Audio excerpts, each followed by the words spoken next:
Answer दो। So good morning Ayush, Shamiya, Samad, पूजा, ज्योति, खुशी, प्रतिमा, सुषमा, माधुरी। चलो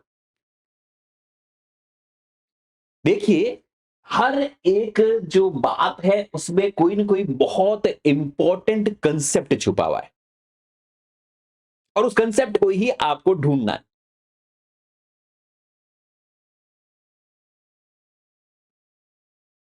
ठीक है दोस्तों, पहला क्वेश्चन है, देखिए आराम से, कि lectin based affinity chromatography, Niharika, Akash, Anjali सभी का आ रहा है। देखें, लैक्टिन, देखो study of ionic current through the channels, तो उसके लिए पैच क्लैम्प टेक्निक हो गई बच्चों।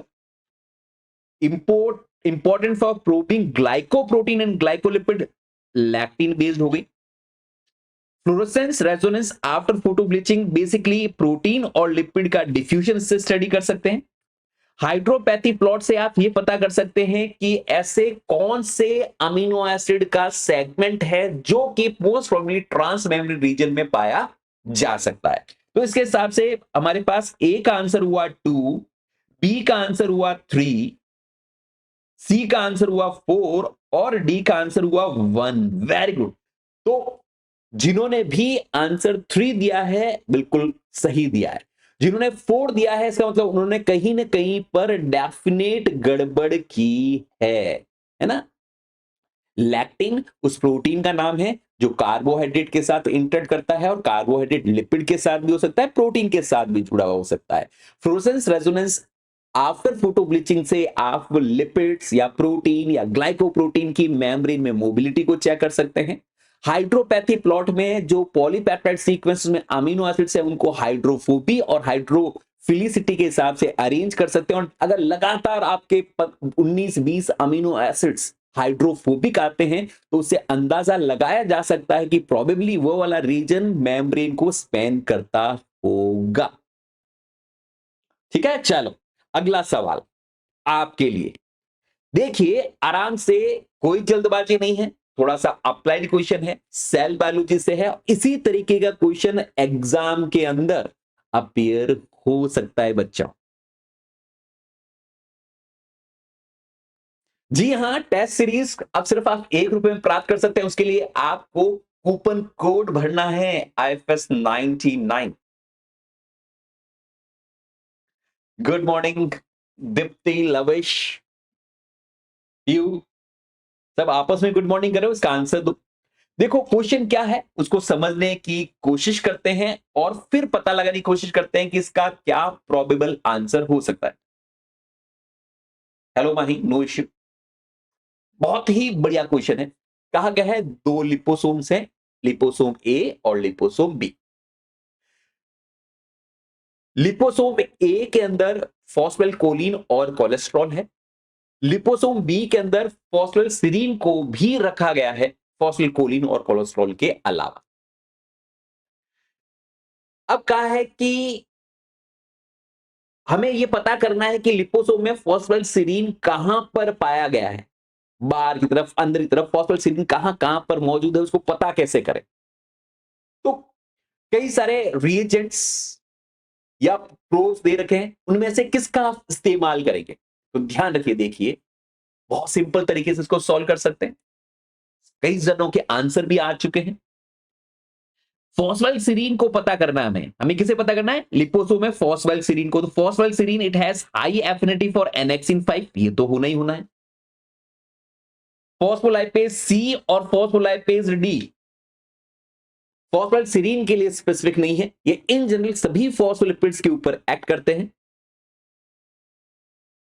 हाँ, एंटी फॉस्फोलिपिड एंटीबॉडी से भी पता किया जा सकता है कि किस लिपोसोम में, यानी लिपोसोम सेकंड वाले में फॉस्फोलिपिड कहां पर मौजूद है। तो आंसर क्या हो गया, both A and C.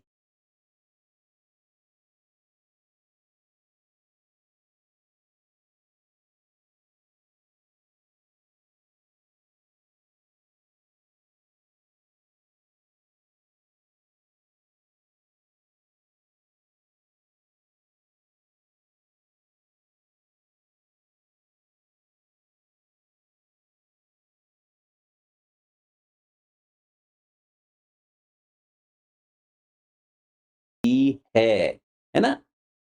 Lectin उस प्रोटीन का नाम है जो कार्बोहाइड्रेट के साथ इंटरेक्ट करता है, और कार्बोहाइड्रेट लिपिड के साथ भी हो सकता है, प्रोटीन के साथ भी जुड़ा हुआ हो सकता है। Fluorescence resonance after photo bleaching से आप लिपिड्स या प्रोटीन या ग्लाइकोप्रोटीन की मेम्ब्रेन में मोबिलिटी को चेक कर सकते हैं। हाइड्रोपैथी प्लॉट में जो पॉलीपेप्टाइड सीक्वेंस में अमीनो एसिड्स है उनको हाइड्रोफोबी और हाइड्रोफिलिसिटी के हिसाब से अरेंज कर सकते हैं, और अगर लगातार आपके 19-20 अमीनो एसिड्स हाइड्रोफोबिक आते हैं तो उससे अंदाजा लगाया जा सकता है कि प्रोबेबली वो वाला रीजन मेम्ब्रेन को स्पैन करता होगा।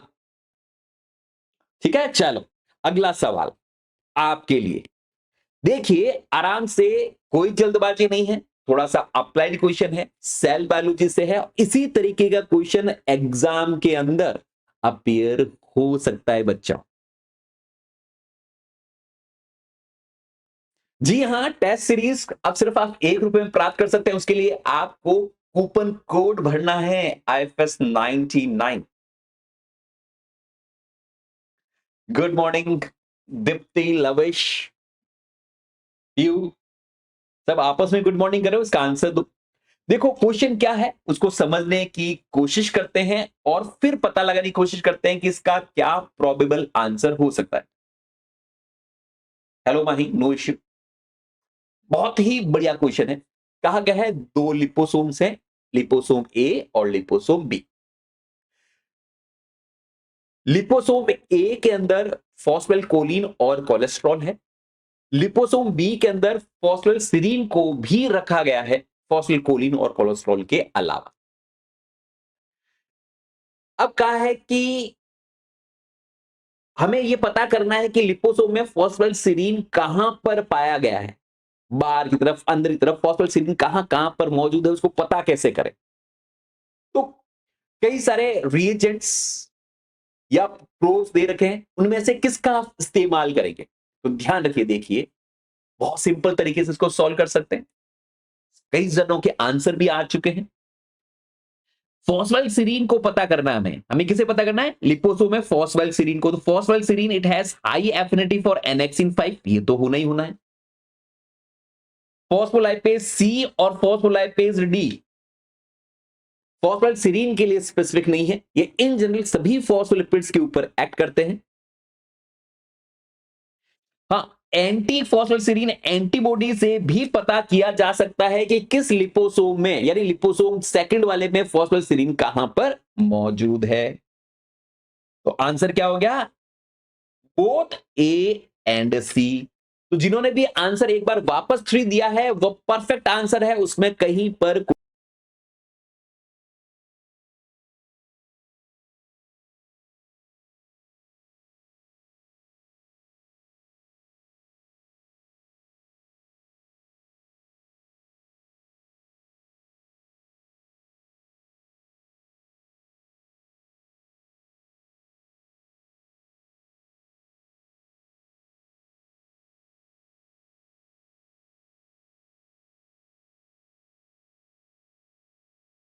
रुपया दो तो एक्स्ट्रा भी मिल जाएगा, है ना शाम या बनो। बाकी अदरवाइज हर संडे को उनका टेस्ट होता है पेड बैचेस के अंदर, ठीक है, डोंट वरी। और ₹1 अतिरिक्त दोगे तो ये एक्स्ट्रा टेस्ट भी मिल जाएंगे आप। जी हाँ पीयू, 14 करोड़ नहीं, कम से कम 4 मार्क्स एग्जाम में ये जरूर देगा।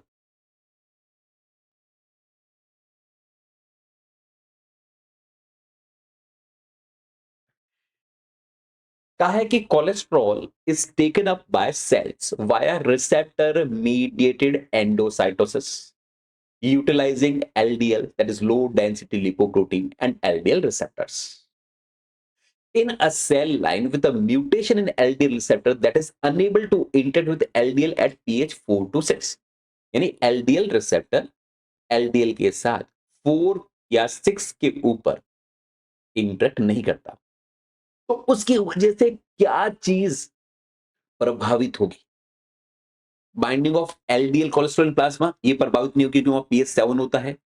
एसिन of cholesterol bound LDL with LDL receptor on plasma membrane, इसमें भी कोई प्रॉब्लम नहीं होगी क्योंकि सेल के बाहर तो पीएच 7 होता है। कहा कि गड़बड़ वहां पर होती है जहां पर पीएच 4 होता है। तो सेकंड वालों को तो आई एम सॉरी, उनका तो आंसर गलत हो गया, क्योंकि ये जो चीज है ये तो कहां पर होती है, सेल की सरफेस पर, और सेल की सरफेस पर तो पीएच 7 होता है। गड़बड़ कब है, जब पीएच 4 से 6 के बीच में। कब गड़बड़ हो रही है, इन अ सेल लाइन म्यूटेशन, जहां पर 4 से 6 में गड़बड़ है। अब दूसरा, आपको अब ये पता होना चाहिए कि एलडीएल रिसेप्टर के ऊपर एलडीएल पार्टिकल बाइंड हुआ, एंडोसाइटोसिस हुई, एंडोसोम बना, फिर वह एंडोसोम जब एसिडिक कंपार्टमेंट के साथ फ्यूज होगा तो एलडीएल पार्टिकल एलडीएल रिसेप्टर से अलग होता है, ना कि कोलेस्ट्रॉल अलग होता है। कोलेस्ट्रॉल अलग नहीं होता है, एलडीएल रिसेप्टर से एलडीएल पार्टिकल अलग होता है। और कहा है कि पीएच 4 और 6 पर अब ये चीज नहीं हो पाएगी, तो इसका मतलब अफेक्ट कहां पर होगा, release of LDL in endosome, वह चीज प्रभावित होगी, ना कि कोलेस्ट्रॉल। कोलेस्ट्रॉल रिलीज नहीं होता है, एलडीएल रिसेप्टर एलडीएल से जो रिलीज होता है उस फिनोमिनन पर फर्क पड़ेगा। इसलिए सही आंसर हुआ ऑप्शन 4। बात समझ में आई, कि यहां तो कोई प्रॉब्लम होगी नहीं, यहां तो एलडीएल आकर बाइंड हो जाएगा एलडीएल रिसेप्टर पर, क्योंकि यहां पर तो पीएच 7 होता है। फिर एंडोसोम भी बन जाएगा, जिसके अंदर आपका ये एल्डिल पार्टिकल भी आ गया।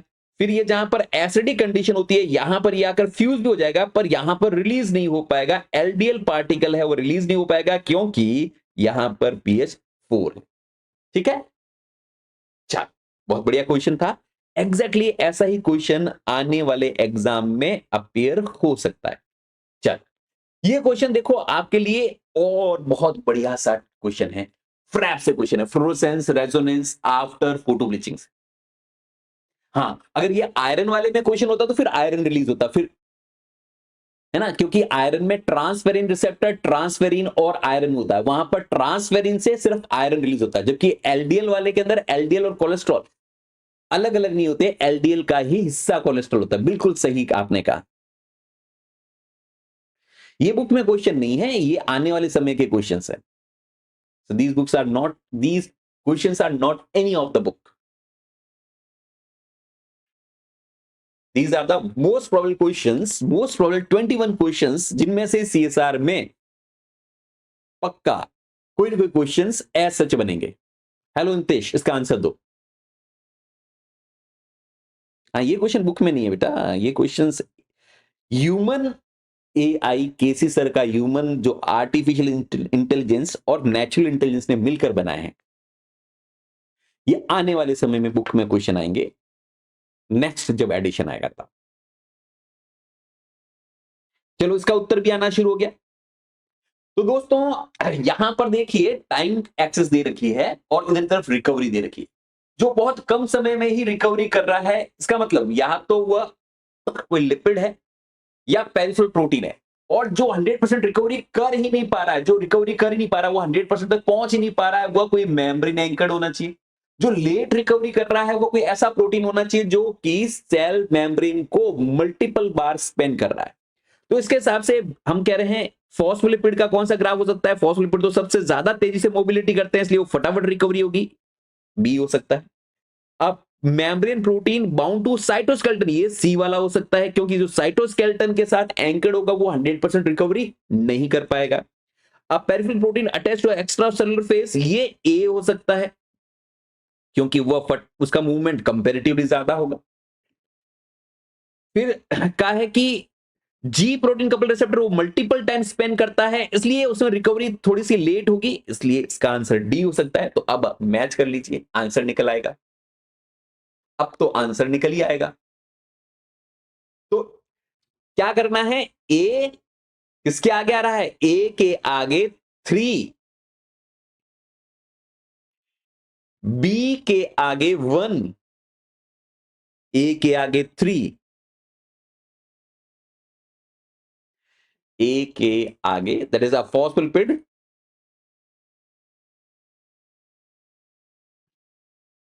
ए के आगे 3, बी के आगे हमने क्या निकाला 1, सी के आगे निकाला हमने, सी के आगे निकाला 2, और डी के आगे, डी जो रिकवरी बाद में कर रहा है वो जी प्रोटीन कपल रिसेप्टर होना चाहिए। इसके हिसाब से क्या आंसर हुआ? 3124। ओहो, ऐसा तो कोई आंसर ही नहीं है। 3124। ए का 2 membrane protein bound to a cytoskeleton है, ये तो सी है। This is C is definitely second, this is definitely, B is definitely one. A peripheral protein attached to this is definitely third. तो अब आपके हिसाब से ठीक है, तो टू, ए के आगे टू है? नहीं, नहीं, नहीं। तो ऑप्शन में ही गड़बड़ है। तो आंसर क्या होना चाहिए? आंसर होना चाहिए ए का 3, बी का 1, सी का 2 और डी का 4। ठीक है, चलो चलो अगले क्वेश्चंस, ठीक है, करेक्ट कर लीजिएगा। अब हम बात कर रहे हैं सेल ऑर्गेनल्स के बारे में। सेल ऑर्गेनल्स में जो क्वेश्चन आते हैं या तो सेल ऑर्गेनल्स के आइसोलेशन और प्यूरिफिकेशन से आता है, ऑर्गेनल फंक्शन या स्ट्रक्चर से आता है, प्रोटीन टारगेटिंग और ट्रैफिकिंग से आता है, और पीएच किस तरीके से प्रोटीन की टारगेटिंग वगैरह को इफेक्ट करता है, वहां से क्वेश्चन है वह बन सकता है। ठीक है, कुछ गड़बड़ हो गई होगी इसलिए। अब देखो, इसका आंसर तो बहुत सिंपल सा क्वेश्चन, पर वापस छोटा सूल करे घाव गंभीर। छोटा क्वेश्चन बहुत बड़ा नुकसान कर सकता है। बताओ बताओ इसका क्या आंसर होगा? बताओ बताओ बताओ बताओ। हाँ, ऑप्शन फोर्थ में प्रोबेबली टाइपिंग एरर रही होगी, बट अपन को सही आंसर पता होना चाहिए, कंसेप्ट पता होना चाहिए। Concept is more important. Good morning Radhika, good morning. और कोमल, चलो इसका आंसर दो। क्वेश्चन में कहा गया है अ प्रोटीन विथ, कहा गया है a protein with KDL sequence it's C terminus and mitochondrial targeting signals and terminals likely to be found in. सबने मारा टू। दुख की बात है, टू तो हो गया गड़बड़। ER में कैसे जाएगा? KDL देखा नहीं और ER में डाल दिया। एक भैया जी कह रहे हैं आउटसाइड द सेल। हे भगवान। ER में भेजने के लिए, ER में भेजने के लिए एन टर्मिनल पर क्या होना चाहिए? एन टर्मिनल पर होना चाहिए सिग्नल पेप्टाइड। एन टर्मिनल पर क्या होना चाहिए? Signal peptide. एंड फिर सी टर्मिनस पर होना चाहिए, फिर होना चाहिए सी टर्मिनस पर KDEL होना चाहिए। तो सेकंड तो होने से रहा, सेकंड तो होने से रहा, क्योंकि एन टर्मिनल पर सिग्नल पेप्टाइड नहीं, जो ER में घुसेगा ही नहीं, वो ER में रहेगा कैसे? आउटसाइड सेल हो नहीं सकता, क्योंकि सेल्स में बाहर जाने के लिए सिर्फ एन टर्मिनल पर क्या चाहिए? Signal peptide. फिर KDL नहीं चाहिए, सिर्फ एन टर्मिनल पर सिग्नल पेप्टाइड चाहिए, फिर और कोई सीक्वेंस नहीं चाहिए। तो फिर वो ER गोल्गी से बाहर जाएगा। प्रोटियासोम में तो क्यों जाएगा? प्रोटियासोम में तो तब जाएगा जब प्रोटीन मिसफोल्डेड हो। तो पहला एड्रेस, प्रोटीन बनेगा और प्रोटीन बनते ही प्रोटीन बना और प्रोटीन के अंदर एन एन टर्मिनल पर माइटोकॉन्ड्रियल टारगेटिंग सिग्नल है, कोई सिग्नल पेप्टाइड नहीं है, तो उस कंडीशन में कंप्लीट प्रोटीन सिंथेसाइज होगा। और प्रोटीन सिंथेसाइज होने के बाद, क्योंकि इसके पास माइटोकॉन्ड्रियल टारगेटिंग सिग्नल है, इसलिए प्रोटीन को कहां भेजा जाएगा? Protein would be sent to the mitochondria. KDL है पर उसको कोई पहचानेगा नहीं साइटोसोल में। आंसर क्या हो गया? माइटोकॉन्ड्रिया। आंसर हुआ 1। ध्यान रखिए, इसलिए मैंने कहा कि जो छोटे क्वेश्चन होते हैं बड़े खतरनाक खूंखार होते हैं। कल ही बताया था दादा सर ने, फिर भी गलत किया।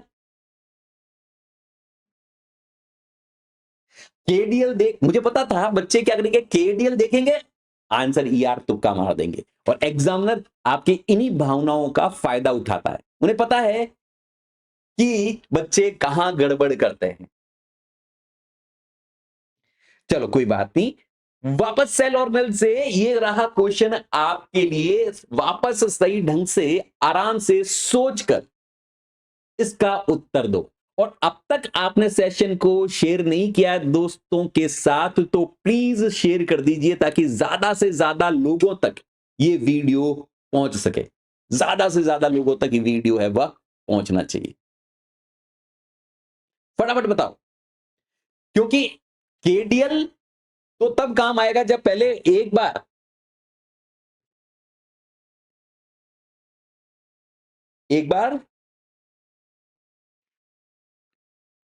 केडीएल तो तब काम आएगा बच्चों जब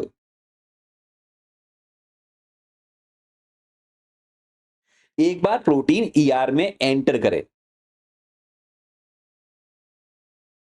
चलो इसका उत्तर बताओ, आराम से सोच समझ कर बताओ।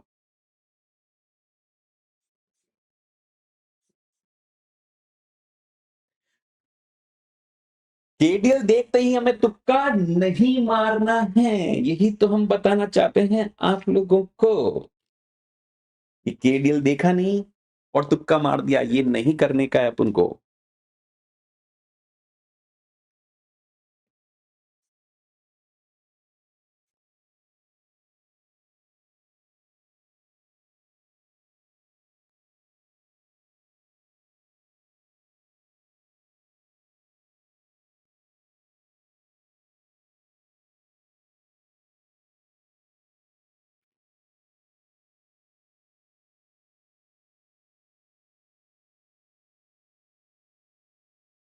चलो इसका आंसर बताओ फटाफट।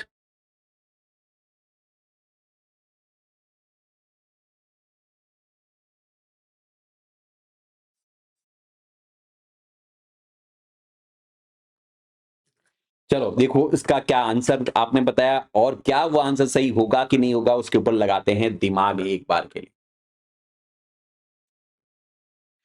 कहा गया है following are statement regarding to protein targeting. बहुत अच्छी बात है, प्रोटीन टारगेटिंग से रिलेटेड कुछ बातें हैं। कुछ ने उत्तर दिया अपना, सबने अलग अलग उत्तर कैसे आ रहे हैं, कुछ का उत्तर आ रहा है 1, कुछ का 4, कुछ का 2। ऐसा कैसे हो रहा है?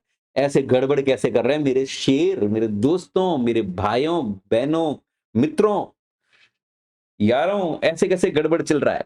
लिखा है nuclear local signal is a short sequence rich in lysine and arginine and direct protein to the nucleus through a nuclear pore complex। ये बात तो बाबा सही है, इसमें तो कोई गड़बड़ लग नहीं रही है। दूसरा, signal recognition particle recognize and target specific protein to Golgi. नहीं नहीं, अभी देखा है गोल्गी में नहीं भैया, ईआर के अंदर, ईआर के अंदर सिग्नल रिकॉग्नाइजेशन पार्टिकल की वजह से प्रोटीन ईआर के अंदर मारता है entry. Protein with mitochondrial target signals are synthesized in a cytosol with a specific N-terminal signal sequence and imported into mitochondria via Tom and Tim complex। बिल्कुल ये बात सही है। और आपको ये भी पता होगा माइटोकॉन्ड्रियल टारगेटिंग सिग्नल है वह एक एम्पीपैथिक अल्फा हेलिक्स है जो एन टर्मिनस पर पाया जाता है।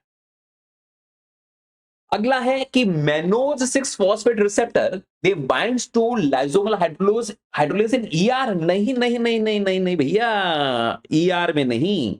इट बाइंड्स रिसेप्टर पर कहां बाइंड होता है? ट्रांस गोल्गी में। कहां बाइंड होता है? ट्रांस गोल्गी में। मैनोज 6 फॉस्फेट जुड़ता कहां पर है? सिस गोल्गी में। मैनोज 6 फॉस्फेट रिसेप्टर के साथ कहां पर बाइंड होता है? ट्रांस गोल्गी में। फिर वो कहां जाता है? एंडोसोम की तरह।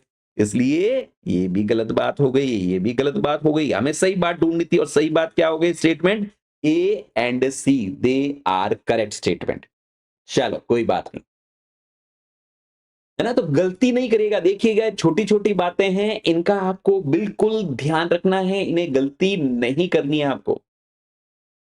अगले क्वेश्चन पर दिमाग लगाओ, फटाफट दिमाग लगाओ इस क्वेश्चन के ऊपर। कहा गया है the following statements were made to describe the role of various cell organelles. बहुत अच्छी बात है, बताओ इनमें से कौन सा करेक्ट स्टेटमेंट है? ये तो बहुत सीधा सा हो गया ना मेरे दोस्तों।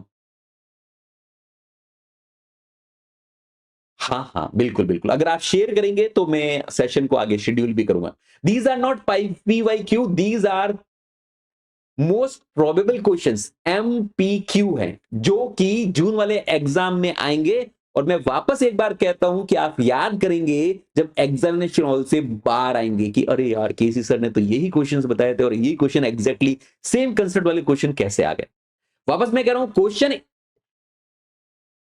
एज सच नहीं आएगा, कोई एक दो क्वेश्चन हो सकता है, पर ये कंसेप्ट अगर आपको आते हैं तो शर्तिया आपके कई सारे क्वेश्चन सेल बायोलॉजी में सही होने वाले हैं। वेरी गुड आकाशिया, क्या लिखा हुआ है यहां पर देखिए पढ़े। कहा गया है कि Percol density gradient technique is best for isolating mitochondria from a sample contaminated with a nuclear fraction। बिल्कुल सही बात है।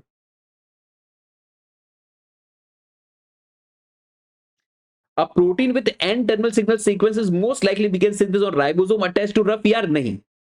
सिंथ क्या लिखा है? बिगन्स नहीं। चाहे सिग्नल पेप्टाइड हो चाहे सिग्नल पेप्टाइड ना हो, सिंथेसिस की शुरुआत तो साइटोसोलिक राइबोसोम पर ही होती है और अगर वहां पर सिग्नल पेप्टाइड मौजूद है तो सिंथेसिस स्टार्ट होकर पॉज हो जाती है और फिर वापस एसआरपी के साथ बाइंड होने के बाद ट्रांसलेशन शुरू होता है। Endosomal pH gradient is essential for receptor ligand interaction and protein sorting. बिल्कुल, ये अभी पढ़ भी चुके हैं, म्यूटेशन वाले से भी बात समझ में आती है। लाइजोम contains enzyme for fatty acid beta oxidation and detoxification. नहीं, ये लाइजोम में नहीं होते, ऐसे एंजाइम पर ऑक्सीसोम में होते हैं। लाइजोसोम के अंदर तो हाइड्रोलाइटिक एंजाइम्स होते हैं। सबके आंसर चेंज हो गए। हाँ, अब सबके आंसर चेंज हो गए क्योंकि छोटी छोटी बातें हैं। देखो, पर ऑक्सीजो का काम डिटॉक्सिफिकेशन है, पर ऑक्सोम का काम बीटा ऑक्सीडेशन है, specially in plants. Peroxisome is also involved in glyoxylate cycle in a plants and such peroxisomes are also referred to as glyoxysomes। लाइसोम के अंदर एसिड हाइड्रोलेज है, वह प्रेजेंट होते हैं। बिल्कुल, जिनका भी सही हुआ है मेरी तरफ से उनको बधाई। सबने 2 से 1 कर दिया, बहुत बढ़िया है। क्योंकि छोटी छोटी बातें हैं, मुझे पता है कि बच्चे कहां पर गलती करते हैं। चलो इस क्वेश्चन का जवाब दो फटाफट। इस क्वेश्चन का, ये तो बहुत इजी सवाल है, आसानी से आप इस सवाल को कर सकते हैं, बिना किसी समस्या के सवाल को कर सकते हैं। मुझे पूरा यकीन है कि इस यहां पर अब आपका आंसर सही निकलेगा।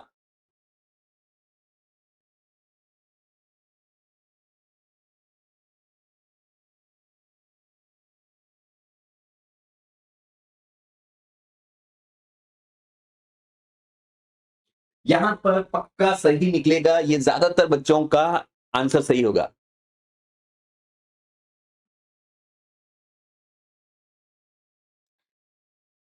दोस्तों, किसी ने पूछा कि फर्स्ट ऑप्शन, तो मैं बता देता हूं कि जो सुक्रोज ग्रेडियंट है उससे भी बेटर जो ग्रेडियंट है वो परकोल डेंसिटी ग्रेडियंट होता है, जिससे माइटोकॉन्ड्रिया पेरोक्सोम जिनमें बहुत कम अंतर होता है डेंसिटी का, उन्हें सेपरेट आउट किया जा सकता है।